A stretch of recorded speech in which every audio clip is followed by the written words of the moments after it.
높은 산이 바위 틈새에 자라는 나무들이 있습니다. 해발 1500m 이상 지대, 되게 높은 그 지대에서도요, 나무들이 자라가는데 똑같은 나무 종류인데도 불구하고 높은 곳에서는 크게 자라날 수가 없습니다. 높은 곳, 사실은 다 거의 바위라고 말할 수 있는 곳인데 그 바위 틈새에 나무가 뿌리를 내리고 자라가는 것이죠. 저 사진에 나오는 저 나무가 소나무인데요. 지금 뭐 되게 평평해 보이는 바위처럼 보이지만은 굉장히 가파른 곳이에요. 제가 직접 가서 산에 가서 찍은 사진인데 올라가다 죽을 뻔했거든요. 너무 힘들어가지고 굉장히 경사가 진 곳에 저렇듯 나무들이요 뿌리를 내리고 자라가고 있습니다. 흙이 거의 없는 바위 틈입니다. 참 신기해요. 어떻게 거의 그 바위 틈새에 나무가 뿌리를 내리고 생활을 할 수 있을까 싶을 정도로 굉장히 존재하고 있는 모습만으로도 굉장히 큰 울림과 또 깨달음을 주는 그런 존재이죠. 저 나무는요, 사실은 저기서 저렇게 자라날 것을 자기가 택하지 않았습니다. 어느 날 바람이 불어서 저 소나무의 그 솔잎에 있는 그 솔방울, 요즘 나오는 그 송진 가루들 있잖아요. 노란 그 가루들이 이제 온 세상 사방으로 이렇게 흩날릴 때, 공교롭게도 저 산 높은 꼭대기 바위 틈새에 자리를 잡게 됐고, 바람에 실려서 거기 떨어지게 됐고, 거기 흙이 별로 없는 정말 바위인데 거기서 싹을 트고 이렇게 오랜 세월 동안 자라게 되고, 그리고 오늘날 저렇게 저런 소나무의 모습이 곧게 자라지 못하고 옆으로 휘어서 크게 자라지 못하는 모습의 나무가 되었던 것입니다. 자기가 택하여서 이곳이 좋겠다 택하여서 그곳에 뿌리를 내리고 자란 것은 아니지만 자신이 할 수 있을 만큼의 그 바위 틈새에 뿌리를 내리고 자라날 수 있을 만큼 가지를 뻗을 수 있을 만큼 가지를 뻗고 자리를 지켜내는 거예요. 아마 이 사진에 나와 있는 그 소나무도요, 지금 저 바위 틈새 높은 곳에서 바위가 아니라 좀 더 산 아래 흙이 많은 곳, 그리고 또 물도 조금 풍부한 계곡 옆이었다면은 뿌리를 깊이 내리고 우리가 아는 그런 아름드리 소나무 있잖아요. 그렇게 크게 아름드리 위로 꼿꼿이 솟은 원래 우리가 아는 그런 나무의 모습을 하고 있었을 것입니다. 마찬가지로요. 우리가 그리스도인 된 것, 우리가 한 교회의 성도가 된 것은 여러분 우리가 선택해서 내가 자유로 내가 예수 믿어야겠다라고 결단해서 된 것이 아닙니다. 내가 한 지역교회, 노건교회의 성도가 되기로 선택해서 이 땅의 많은 교회들 중에서 저 교회 특별히 우리 집하고 가깝기 때문에 목사가 잘생겼어. 좀 괜찮은 것 같아서 그래서 온 게 아니에요. 우리의 선택이 아닌 하나님의 불러내심, 하나님이 우리를 인도하셨기 때문에 우리는 예수 믿는 성도가 되었고 교회의 한 멤버가 되었음을 기억을 해야 한다는 것입니다. 바울 사도는 자신을 포함한 예수님을 믿는 우리들을, 모든 성도들을요, 그리스도의 일꾼이요 하나님의 비밀을 맡은 자로서 말해주고 있습니다. 그러니까 예수 믿는 우리들의 아이디, 우리의 정체성이 뭐냐? 바로 그리스도의 일꾼이고 하나님의 비밀을 맡은 자로서라는 겁니다. 같은 성경이 고린도전서 7장 23절에 너희는 값으로 사신 것이니 사람들의 종이 되지 말라라고 말씀합니다. 우리가 하나님께서 예수님의 피값으로 사셔서 하나님의 것이 되었기 때문에 우리는 사람의 종이 아니라, 그러니까 사람에게 판단을 받고 사람에게 칭찬을 받고 사람에게 높임을 받는 것으로 기뻐하고 영광을 얻는 것이 아니라 오직 우리의 참 주인이신 하나님으로 말미암아서만 기뻐하고 하나님으로 말미암아서만 칭찬과 존귀를 얻게 되는 것을 말씀하는 것이죠. 오늘 성경 1절에 나오는 이 일꾼이라는 단어는요, 휘페레테스라고 하는 헬라어입니다. 이 휘페레테스라고 하는 헬라어는요, 그 당시 배의 가장 아래층 밑창에서 노젓는 노예를 의미했다고 합니다. 배의 가장 아래 밑창, 그 당시 로마 제국의 그런 켈리선 맨 밑바닥에서 노젓는 일을 하는 그런 종들, 노예였습니다. 여러분, 그래서 어떤 분들은요, 이 본문의 말씀을 그리스도의 일꾼이 아니라 그리스도의 노예로 이렇게 번역하고 나는 그리스도의 노예입니다 라고 설명하시는 분들도 있어요. 이 뱀이창에서 노젓는 그 당시의 일이 얼마나 고된 일이었냐면요. 당시에 이 그 뱀이창에서 일꾼으로 수고하는 이들의 평균 생존 기간은요. 그 배를 타고 나서 3년이었다고 합니다. 예. 그리고 혹시라도 배가 사고가 나서 침몰하게 된다면은 가장 먼저 목숨을 잃는 건 역시 배의 가장 아래층에서 노를 젓는 바로 일꾼들, 노예들이었습니다. 그 배에는요 여러 많은 사람들이 타고 다녔을 겁니다. 군인도 타고 다니고 그리고 또 여행하는 사람들, 학자들, 그 로마 제국의 당시의 관료들, 관리들, 부자들, 그리고 거기에 또 여러 가지 또 책 서적들과 많은 또 재물들, 곡식들이 실려 있었을 것입니다. 여러분, 그래서 이 모든 것들이요 사실은 다 귀하게 여기는 것들이어서 배가 풍랑이나 사고를 당하면은 그것들을 먼저 건져내지만 배 밑창에서 노젓고 있는 이 일꾼들, 이 노예들은요 사실은 거기에 타 있는 어떤 사람들보다도 귀하지 않았습니다. 가장 비천한 사람들이었습니다. 거기 그 배에 실려 있는 어떤 물건들보다도 사실은 값어치를 가치 있게 여기지 못하고 있던 사람들이었습니다. 예. 배가 침몰하게 되면 혹시라도 사고가 나게 되면 가장 먼저 목숨을 잃는 것이 역시 그들이었습니다. 그러니까 그 배와 운명을 같이 하고 있는 존재들이라고 어떻게 보면 그렇게 말할 수 있을 것이죠. 예, 사도가 우리가 바로 그리스도의 일꾼, 그리스도의 노예라고 하였을 때 우리가 그러니까 주님의 한 몸된 교회와 함께 운명을 같이 하는 존재. 그래서 세상에서 볼 때는 정말 아무런 무가치한 그런 가치가 하나도 없는 존재들일지라도 그리스도를 위하여서 그리스도의 몸된 그 나라를 위하여서는 자기 목숨을 담보하며 수고하는 자들이다라는 의미가 담겨 있는 것이죠. 또한 오늘 본문에 맡은 자라는 단어요, 하나님의 비밀을 맡은 자라고 말할 때 그 맡은 자는 오이코노모스라고 하는 헬라어 단어로 쓰였습니다. 이 오이코노모스라는 단어는 여러분 너무 잘 아시는 청지기라는 뜻입니다. 주인의 집을 위해 필요한 모든 것을 공급하고 책임지는 역할을 맡은 재산관리인 혹은 감독이 그 당시에 청지기, 즉 오이코노모스입니다. 집 맡은 자, 주인의 집 맡은 자 청지기는 자신의 동료들에게 책임을 지는 사람이 아니라 주인에게 대하여서, 자신을 그 집에 책임 있는 자로 임명한 주인에 대하여서 책임을 지는 존재였습니다. 그래서 주인도 자신의 청지기를 존중을 하였던 것이죠. 그래서 바울도 내가 바로 하나님의 비밀을 맡은 자라고 말하면서, 그래서 사람들의 판단을 받는 것이 내게는 작은 일, 사람들이 나를 칭찬하거나 혹은 사람들이 나를 비난하고 욕하거나 또 혹은 또 학대하거나 박해하거나 이런 것은 사실은 작은 일이고, 나를 청지기로 부르신 주님이 나를 어떻게 평가하시고 판단하시는지 이게 나에게는 중요하다라고 말씀을 하고 있는 것입니다. 그리스도의 일꾼이요 하나님의 비밀을 맡은 자들에게 요구되는 것은 충성입니다. 여러분, 이 부분을 우리가 많이 요즘 보고 있는 메시지 성경에서는 이렇게 다음과 같이 번역을 합니다. 여러분은 우리 지도자들을 무슨 대단한 사람이라도 되는 양 여기지 마십시오. 우리는 그리스도의 종이지 그분의 주인이 아닙니다. 우리는 하나님의 장엄한 비밀들로 여러분을 인도하는 안내인이지 그 비밀들을 보호하기 위해 배치된 경비원이 아닙니다. 좋은 안내인이 갖추어야 할 덕목은 믿음직스러움과 정확한 지식입니다. 메시지 성경의 2절 마지막 부분을 보셔요. 맡은 자들에게 구할 것은 충성이니라 라고 하는 우리 개역개정의 표현을요, 번역을 특별히 충성이라는 부분을 믿음직스러움과 정확한 지식으로 표현을 합니다. 그러니까 충성이라는 것이 그를 불러내신 주인에 대한 믿음직스러움과 주인에 대해 정확한 지식을 갖고 있는 것이라는 사실이에요.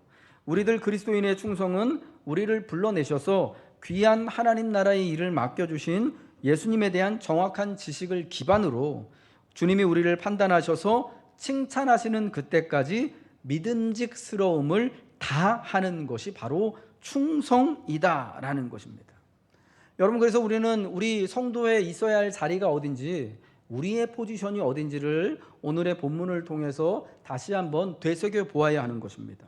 여러분, 우리가 오늘 성도의 자리에 있게 된 것, 내가 예수를 믿게 된 것은요, 그리고 또 하나님의 특별하신 은혜를 따라서 목사가 되어지고 성도가 되어지고 교회의 기둥처럼 여기는 교인의 대표인 장로가 되어지고 기도의 어머니들인 권사님이 되어지고 교회의 여러 가지 봉사의 일들과 구제의 일들과 전도의 일을 하는 교회 집사들이 되어진 것은 예, 이 모든 것이 우리가 있어야 할 자리인데 내가 선택해서 내가 원하여서 하고 싶어서 된 것이 아닌 나에게 맡겨진 것이다 라는 것입니다. 우리 한번 따라하겠습니다. 나의 선택이 아닌 맡겨진 것이다. 한 번 더요. 나의 선택이 아닌 맡겨진 것이다. 그럼 우리 문화에서요, 특별히 가장 우리가 또 오해하고 헷갈리기 쉬운 게 뭐냐면, 내가 예수 믿게 되어서, 내가 결단하여서, 내 안에 구원의 확신이 있어서, 물론 구원의 확신이 있어서 내가 예수 믿게 된 것을 알 수 있지만, 내가 구원의 확신을 강하게 가진다고 해서 내가 믿고 내가 구원받는 건 여러분 아닙니다. 분명히 아셔야 되는 거예요. 내가 택하여서 그리스도인이 되어지고 내가 택하여서 녹원교회라는 한 지역교회의 성도가 됐다라는 생각들이요, 우리 안에 많아요. 너무나 그것이 자연스럽습니다. 사람은 모든 것을 자신의 선택으로, 그래서 내가 선택하는 것이기 때문에 그 인생에 대한 모든 책임도 오롯이 본인이 지는 것으로 여기는 것이 오늘 우리의 세상 아니겠습니까? 그래서 어떤 사람은 부자로 살고 어떤 사람은 가난하게 살아가는 그 모든 것도, 부자는 그만큼 책임을 다하고 성실히 살았기 때문에 그만큼 누릴 수 있는 것이고, 가난하고 힘 없는 사람들은 그만큼 성실하고 부자가 노력할 때 노력하지 못하고 애쓰지 않았기 때문에 그 모양 그 꼴로 사는 거라서 그건 다 네 책임이다 라고 말하는 게, 여러분 요즘 세상이 우리한테 가르치는 이런 그러한 선택에 관한 논리이거든요. 근데 여러분, 이게 다 맞는 것이 아니에요. 그런 것 같으면서도 사실은 그렇지 않습니다. 특별히 성경은요, 특별히 하나님은 우리에게 주어진 것들이 다 사실은 내가 선택하고 내가 얻은 것이 아니라 다 하나님이 주신 것이고 하나님으로부터 맡겨주신 것이다라고 말씀을 해주고 있다라는 거예요.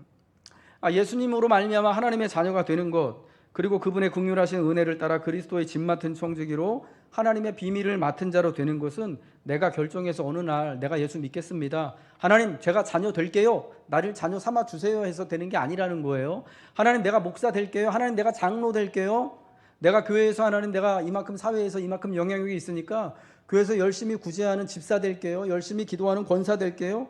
이거 여러분 내가 되고 싶어 된 거 아니잖아요. 우리 중에 여러분 그렇게 내가 하고 싶어서 장로가 되고 권사가 되고 집사가 되고 목사가 된 분, 저를 포함해서 아무도 없습니다. 그렇죠? 여러분 자원해서 되셨나요? 교회를 통해서 하나님이 특별히 교회 성도들의 투표를 통해서 하나님의 뜻대로 여러분 세워주신 것 아니겠습니까? 여러분 그래서 그 자리에 은혜가 있고 그 직분에 권위가 있고 하나님의 권세가 있는 것임을 우리는 기억해야 되는 겁니다. 하나님, 우리가 결정해서 내가 선택해서 되는 것이 아니라요, 사실은 하나님께서 그렇게 택하시고 하나님이 우리에게 맡겨주셨다는 것입니다. 여러분, 한 가정의 자녀로 태어나는 것을 생각해 보시면 쉽습니다. 특별히 입양된 자녀, 어느 가정에서 자녀를 입양한다고 생각한다면 더 이해가 쉬울 것입니다. 여러분, 자녀의 입장에서 자녀는 내가 우리 부모님을 택해서 내가 태어나야지 하고 부모를 선택해서 태어나는 것이 절대 아니죠. 부모를 선택해서 자녀가 되는 경우는 제가 확언합니다만 유사 이래로, 아담과 하와 이래로 여러분 그런 적은 한 번도 없다라는 겁니다. 특별히 어떤 아이가 이제 입양이 되어져서 입양된 부모, 입양아가 있는 그런 가정이라고 한번 가정을 생각을 해보십시오. 이 입양된 아이에게는요, 사실 어떠한 선택권도 없는 것이죠. 어느 날 그 부모가 될 입양할 분들이 그 아이를 보고 불쌍히 여기기도 하고 기쁘게 여기기도 하고, 어느 날 가서 시설에 가서 아이를 봤더니 너무 눈에 막 계속 아른아른거리고 생각이 나고, 이 아이를 품지 않고서는 내가 같이 데리고 내 아들로 딸로 만들지 또 이렇게 법적으로 삼지 않고서는 견딜 수 없는 그런 열망이 드는 거예요. 그래서 순전히 그 부모의 선택으로 자녀를 입양하여서 법적으로 자기의 자녀, 양자로 삼게 되는 것 아니겠습니까? 여러분, 이 경우에는요, 그 아이에게는요 어떠한 결정권도 없는 거예요. 내가 가고 싶지 않습니다 라고 하는 경우도 없는 거고요. 내가 저 가정에 가서 내가 저 가정에 사랑받는 이쁨받는 딸이 되고 근사한 아들이 되겠습니다 할 수가 없는 것입니다. 부모가 아이를 선택하여서 자녀로 드리고 가정을 함께 이루게 된 것입니다. 그래서 여러분, 자녀된 자들은요, 언제나 우리 사랑하는 어머니, 아버지, 부모님들에게 언제나 존경의 마음, 그래서 감사의 마음을 가져야 되는 거예요. 왜요? 내가 선택해서 자녀가 된 것이 아니라 정말 하나님의 은혜 가운데 자녀가 되어지고 또 가정이라는 울타리를 얻게 되었기 때문이죠. 성경은 우리가 그리스도 예수님으로 말미암아 하나님의 자녀가 되었음을 말씀합니다. 우리는 예수님으로 말미암아 하나님의 양자가 다 됐습니다. 그것은 나의 선택과 나의 의지를 따른 것이 아닙니다. 자유로운 나의 결정이 아닌 심장을 담아 우리를 사랑하시는 하나님의 사랑으로 말미암아 된 것입니다. 그래서 바울 사도는 너희는 값으로 사신 것이니 사람들의 종이 되지 말라고 하는 거예요. 우리가 어디에 속해 있다고요? 하나님 아버지께 자녀로, 때로는 일꾼으로, 때로는 충성된 종으로, 청지기로 속해 있다라는 것입니다. 그러니까 이거는 내가 얻은 것이 아니죠. 내가 노력해서 이룬 것이 아니죠. 내가 선택한 것이 아닙니다. 다만 하나님께로부터 온 것입니다. 하나님이 그렇게 결정하시고 하나님이 선택하시고 하나님이 우리에게 맡겨준 자리가 바로 자녀의 자리고 교회 성도의 자리라는 것입니다. 성도로서 하나님이 부르신 일꾼의 자리, 맡겨진 자의 자리를 하나님이 우리에게 허락해 주고 계신 것이죠. 저는 정말 올해 정말 그렇게 하고 싶지 않았지만은 억지로 저희 교회가 속한 노예에 서기가 되었습니다. 사실 작년까지 한 번도 교회 일이 아닌 노예 석상에서 무슨 노예의 어떤 직분을 맡거나 임원을 맡거나 해본 적이 한 번도 없었습니다. 아마 우리 노예의 그런 경험이 노예가 한동노예라는 이름으로 세워지고 이제 딱 10년이 됐는데 제 경우가 아마 처음일 거예요. 임원 한 번도 1년 안 했다가 갑자기 어느 날 노예 서기를 하라고 하더라고요. 저보고 지난 봄노예 때. 저는 극구 사양을 했습니다. 나는 한 번도 임원을 해본 적이 없는 사람이고 나는 경험도 전혀 없고 그래서 일을 어떻게 하는지도 몰라요, 목사님들. 그리고 우리 교회 사실은 목양하고 목회하기도 저는 빠듯합니다. 노예 일을 하면은 교회 일 많이 소홀해 줄 수밖에 없을 텐데 저는 안 된다고. 제 차례도 아니지만 나 못하겠다고. 일주일을 버텼습니다. 되게 강하게 막 부인을 했어요. 강하게 나는 못하겠다고. 제가 원래 그런 사람 아닌데 선배 목사님들한테 막 그렇게 했어요. 근데 또 할 사람이 저밖에 없더라고요. 이게 보니까 억지로 사실은 그래서 맡겨졌어요. 사실은 제 앞에 해야 되는 분이 있는데 그분이 못하겠다고 이렇게 확 했거든요. 도저히 뭐 돌릴 수가 없는 그런 상황이어서 제가요, 이건 진짜 강제로 어느 날 갑자기 마음에도 없고 준비도 안 됐고 그럴 기대도 안 했는데 갑자기 되어지게 됐어요. 여러분, 그래서 사실은 여기저기 불려다닐 일도 많고 끌려다닐 일도 많게 됐습니다. 그래서 여러분이 올 한 해는 저를 좀 이해해 주시고 위해서 기도해 주시기를 부탁을 드립니다. 요한복음 21장 18절에 나온 예수님이 부활하신 다음에 베드로에게 했던 말이 생각나더라고요. 내가 젊어서는 스스로 띠띠고 원하는 곳으로 다녔지만 늙어서는 남이 내 팔을 벌리리니 남이 내게 띠띠우고 원하지 않는 곳으로 데려가리라. 여러분, 이게 하나님의 부르심에 딱 들어맞는 그런 말 아닙니까? 네가 젊어서는, 그러니까 하나님이 우리를 부르시고 하나님이 우리에게 사명을 주시기, 소명을 주시기 전에는 내가 원하는 곳으로 이렇게 막 팔 벌리고 다녔지만은 이제는 하나님이 부르신 이후에는 남이 내게 띠띠우고 원하지 않는 곳으로 너 데려갈 거야. 이게 사실은 사도 베드로가 어떠한 식으로 죽음을 당할 것인지를 주님이 말씀하신 것이지만 오늘 하나님이 하나님의 믿음과 하나님의 일들을 맡겨준 우리 성도들에게도 꼭 들어맞는 그런 말씀이다라고 생각하거든요. 나는 원치 않지만 남이 내게 띠띠우고 남이 내게 직분의 자리를 주고 남이 내게 타이틀을 주고 역할을 줘서 원치 않는 곳으로 가서서 나는 그렇게 원치 않는데 때로는 팔도 벌리고 입도 벌리고 또 수고해야 되는 시간 쓰고 돈 쓰고 에너지 쓰고 하는 일을 해야 하게 된 거예요. 그런데 여러분, 이것이 제가 또 곰곰이 생각을 해보니까 분명히 하나님이 맡겨주신 것으로 그렇게 고백하고 받아들이게 되더라는 것이죠. 하나님의 이러한 상황들을 통하여서 하나님의 일들을 또 교회뿐만 아니라 또 노예 일들도 감당할 수 있도록 하나님께서 또 길을 열어 주시는 것이죠. 그래서 이 또 분명히 이 일들을 다 하게 되면은 제 개인적으로 또 시간이 더 줄어들고 더 바쁘게 또 하고 싶지 않은 일들을 하기 때문에 전 솔직히 정말 그런 거 하고 싶지 않거든요. 그런데 막 또 신경도 쓰고 괴롭고 아플 수밖에 없는데도 불구하고 그 일들을 통하여서 하나님이 저를 그리고 또 여러분들을 조금 더 하나님이 원하시는 그릇과 크기에 맞게 빚어가시고 또 쉽지 않은 그러한 일들을 통하여서 더 진실되게 기도하고 하나님을 의지하게 하심으로 더욱 하나님만 의지하는 신실한 주님의 사람 만들기 위하여서 그렇게 하신 것이라고 믿는다라는 것입니다. 이것이 하나님으로부터 맡겨진 자의 고백이 되어지고 또 모습이 되어져야 한다라는 것이죠. 2년이 넘는 코로나 기간 동안 우리는 우리에게 맡겨진 자리에서 충성을 다했는지를 좀 질문해 봐야 합니다. 오늘 성경이 말씀하시는 것 4장 1절의 말씀을 여러분 다시 한번 보세요. 사람이 마땅히 우리를 그리스도의 일꾼이요 하나님의 비밀을 맡은 자로 여길지어다. 그리고 맡은 자들에게 구할 것은 충성이니라.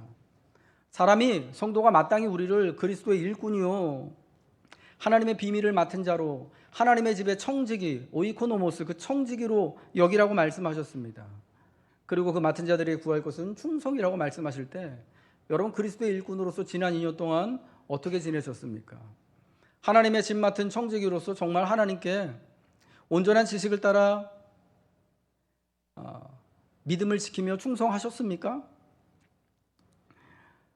저부터도 사실은 이 질문에요. 이 성경의 질문에 참 고개가 이렇게 푹 숙여지더라고요.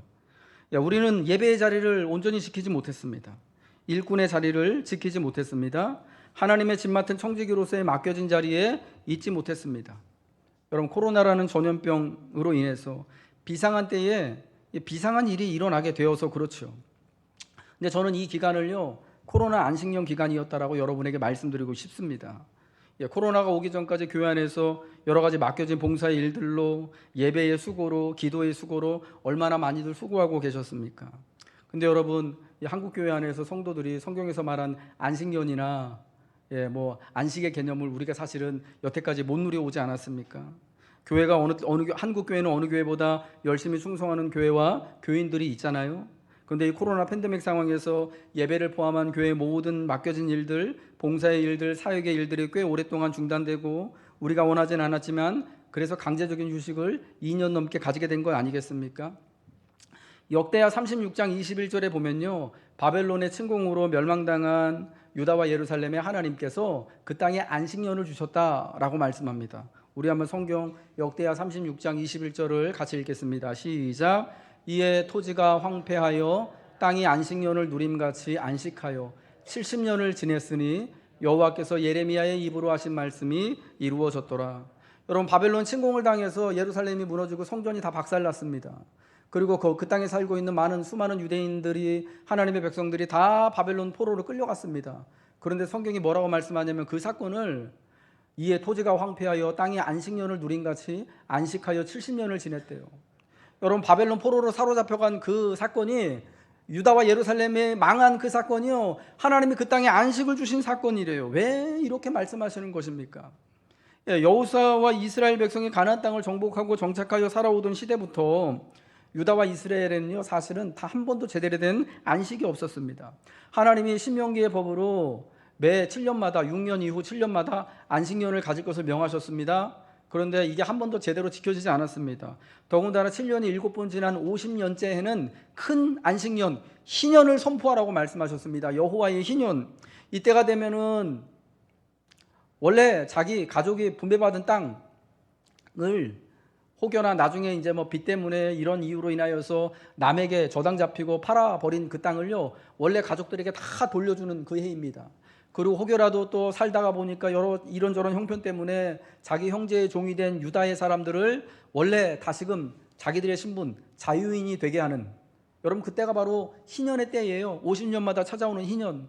여러분 이렇게만 된다면은 이스라엘 중에 사실은 살다가 한 번 실패한 사람들이 7년마다 혹은 50년마다 다시금 한 번씩 인생의 기회를 얻고 인생이 리셋되어지는 여러분 그런 은혜를 다 누리게 되는 거 아니겠습니까? 그런데요, 그 오랜 세월 동안 이런 다윗 시대에도 솔로몬 시대에도 히스기야 시대에도 나라가 망할 때까지요, 이스라엘 중에, 아니 지금도 희년을 한 번도 지키지 못하고 있는 겁니다. 희년은 진짜 상상 속에서만, 말씀 속에서만 있지 한 번도 역사 속에서, 하나님의 백성의 역사 속에서, 교회의 역사 속에서 한 번도 지켜지지가 않았던 거예요. 사람들은 계속해서 그 땅에서 자기 욕망대로 살고 하나님의 법가식을 따르지 않으므로 땅이 사람으로 말미암아 쉬지 못하고 도리어 망가지는 세월들을 보냈었는데, 유다와 예루살렘의 멸망이 이스라엘의 죄악으로 인해 쉼을 얻지 못했던 그 땅이 안식하게 되는 기회가 되었음을 말씀하는 거예요. 여러분, 사람이 안식의 법, 희년의 법을 지키지 않아서 온전한 안식을 누리지 못했던 그 땅이요, 사람이 자기 욕심대로 사는 그 죄로 인하여서 또 그 악으로 인하여서 상하게 된 그 땅이 이제 바벨론 포로라는 강제적인 안식을 하나님이 가져다 주심으로 그 땅이, 황폐한 그 땅이 안식을 누려서 다시금 사람이 살아갈 수 있는 땅, 다시금 농사 지을 수 있는 땅, 다시금 의로운 열매를 맺을 수 있는 땅이 될 준비를 마치게 되었던 겁니다. 여러분, 저는 코로나가 우리 모두에게 강제적인 안식을 가져다 주었다라고 믿습니다. 우리 예배에, 그리고 또 우리의 교회에 그런 안식을 가져다 준 것입니다. 교회뿐만 아니라 이 사회의 모든 곳곳에 그런 안식을 가져다 주었다라고 생각합니다. 저는 우리 노건교회 담임 목사로 위임하여 벌써 만으로 6년의 세월을 보냈고요, 올해가 7년 차가 되어지는 것이죠. 저와 같은 시기에 목회를 시작한 그 목사님이요, 저랑 되게 친해요. 어느 날, 얼마 전에요, 최근에 저에게 연락이 왔습니다. 자기 올해 저랑 이제 같이 이제 목회를 시작했기 때문에 안식년째가 된다라는 거예요. 7년째. 그러면서 자기는 교회에서 전 후반기 각각 한 달씩 2개월의 안식월을 이렇게 갖기로 했다는 거예요. 그러면서 저에게, 야, 너도 이제 올해 안식년인데 안식년 계획이 어찌 되는지 물어보더라고요. 안식년 계획이 어찌 되는지 물어보고 싶은 게 아니라 사실은 자랑하고 싶어서 전화한 거예요. 예. 제가 그런 거 기가 막히게 잘 알거든요. 예. 저는 자랑하는 꼴을 못 봐요. 예. 특히 친한 사이에서는 더더욱. 그래서 제가 그분한테 뭐라 그랬냐면, 나 안식년 2년 했어요. 그랬어요. 지기 싫어서. 아니, 코로나 때문에 2020년, 2021년 2년 잘 쉬었는데 뭘. 제대로 사실은 신방하지도 못하고, 제대로 우리 교우들하고 같이 모여서 제자훈련도 하지도 못하고, 이것도 못하고 저것도 못하고, 물론 우리가 완전히 논 건 아니지만요, 그래도 예배가 중단된 적 한 번도 없고, 새벽마다 기도했고, 여러분 또 작년에 수요일마다 예배 드리고 금요일마다 기도회 하고, 코로나 중에도 장례하고 결혼식 하고, 코로나 중에도 신방할 거 신방하고 했죠. 예, 그래도 사실은 예년만 사실은 못했던 건 아니겠습니까? 예, 그래서 2년 동안 나 안식년 가졌다고 얘기를 했습니다. 2년 쉬었는데 뭘 또 쉬냐고. 예, 물론 공식적으로 안식년, 안식월에 대한 허락이 주어지지 않았지만, 본의 아니게 난 2년이나 안식년 가졌으니까 뭐 이제 열심히 일해야 되지 않겠냐라고 한 거죠. 여러분 마음도 여러분 같지 않겠습니까?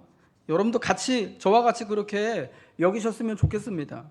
이제 2년 동안 우리 다 잘 쉬었어요. 예. 그러니까 이제는 우리가 마땅히 그리스도의 일꾼이요 하나님의 비밀을 맡은 자로 온전한 지식을 바탕으로 한 신실한 믿음을 따라 충성해야 할 시기가 된 거예요. 이제 우리가 모여서 예배할 수 있잖아요. 이제 이전처럼 또 여전히 좀 이렇게 또 여전히 또 걱정거리가 있지만은 교회의 사역들 같이 예배드리고 같이 찬양하고 기도하고, 예, 우리가 훈련도 할 수 있고 이제 신방도 할 수 있고, 같이 어떤 교회는 벌써 식사도 하는 교회도 있고 목장 모임 벌써 다 시작을 하고 있다고 하더라고요. 여러분, 이제 우리가 이 모든 것을 보면서 사실은 하나님이 우리를 다시금 그리스도의 일꾼으로 하나님의 짐 맡은 청지기로 부르시고 있음을, 내가 일꾼이었지, 내가 하나님의 짐 맡은 청지기였지, 내가 하나님께서 내게 맡겨주신 대로 하나님의 자녀이지 라는 것을 우리는 다시금 깨달아야 하는 겁니다. 2년간 코로나로 잘 쉬었으니까 다시 힘을 내서 하나님 나라와 교회의 청지기로 헌신할 그 준비를 해야 되는 거예요. 잘 쉬었으니까 우리가 얼마나 여러분 에너지가 많이 남아 돌겠습니까? 아멘이시죠? 예, 다시 힘을 내서 하나님 나라와 하나님 교회의 청지기로 우리는 특별히 부르심에 감사하며 맡은 일에 충성을 다해야 하는 것입니다. 예수님이 말씀하신 불의한 청지기 비유에서 그 청지기에게 닥친 가장 큰 위험이 여러분 무엇인 줄 아십니까? 청지기 사물을 보지 못하게 되는 거예요. 청지기가 청지기 일을 못하게 되는 것, 일꾼으로 부름받은 이가 일꾼의 사명을 못하는 것, 성도로 부름받은 이가 성도로 수고하지 못하고 예배하지 못하는 것이 여러분 그게 진짜 위기예요. 코로나 때문에 이제는 뭐 직장도 잘리고 할 일도 없어지고 매출이 줄어들고 그거 위기죠. 그런데 정말 위기는요, 성도가 성도로서 하나님의 일꾼으로서 부르심 받은 대로 살지 못하는 것이 진짜 위기다라는 겁니다. 그럼 여러분 다시 일어섭시다. 주님이 2년간 우리 잘 쉬게 해주셨습니다. 다시 우리를 그리스도의 일꾼으로 하나님의 집 맡은 청지기로 부르시는 하나님의 음성을 따라서 다시 일어서서 다시 허리띠를 조이고 우리의 믿음과 삶의 주인이신 예수님을 향해 우리의 믿음과 우리의 삶을 다시 리셋하시길 주님의 이름으로 축복합니다. 그러므로 때가 이르기 전 곧 주께서 오시기까지 아무것도 판단하지 말라. 그가 어둠에 감추인 것들을 드러내고 마음의 뜻을 나타내시리니 그때에 각 사람에게 하나님으로부터 칭찬이 있으리라. 그리스도의 일꾼으로 하나님의 집 맡은 청지기로 우리가 사람의 판단을 작은 일로 여기며 오직 우리를 부르신 주님께 충성할 때 하나님으로부터 칭찬을 받게 되어지고 하나님으로부터 존귀 여김을 받게 되어지는 그때가 여러분에게 그리고 저에게 우리 교회에게 허락되어질 줄로 믿습니다. 충성되게 수고하는 주님의 일꾼에게 주님의 청지기에게는요 우리 하나님의 영예와 칭찬이 성경이 말씀하시는 의의 면류관이 예비되어져 있는 것입니다. 여러분 그때 주님의 칭찬이 있습니다. 우리는 그 칭찬을 또 듣기 위하여서 그리스도의 일꾼으로서 하나님의 집 맡은 청지기로서 우리가 온전한 주님에 대한 지식을 따라서 믿음을 따라 신실하게 충성을 다해야 할 줄로 믿습니다. 성경에 나오는 5달란트, 2달란트 받은 착하고 충성된 종이 되기에 힘쓰십시오. 그 받은 것을 갑절로 남긴 종들은 칭찬과 존귀를 얻습니다. 바울 사도는 그리스도의 일꾼이요 하나님이 맡겨주신 일에 대한 청지기로서 하나님의 지혜를 따라 말하였다고 합니다. 세상의 지혜의 말이 아닌 다만 성령의 나타나심과 능력으로 하였습니다. 예수 믿는 우리의 믿음이 사람의 지혜에 있지 않고 다만 하나님의 능력에 있기 때문이죠. 코로나로 인해 많이 쉼을 얻고 멈춰섰던 그 자리에서 다시금 하나님의 부르심을 따라 일어나고 걸어갑시다. 하나님의 지혜를 따라 말하고 성령의 나타나심과 능력으로 부르심의 삶을 살아가고 충성합시다. 우리의 믿음과 수고를 판단하시고 칭찬하실 하나님으로 말미암아 영광을 누리는 성도, 영광스러운 교회가 되시길 주님의 이름으로 축복합니다.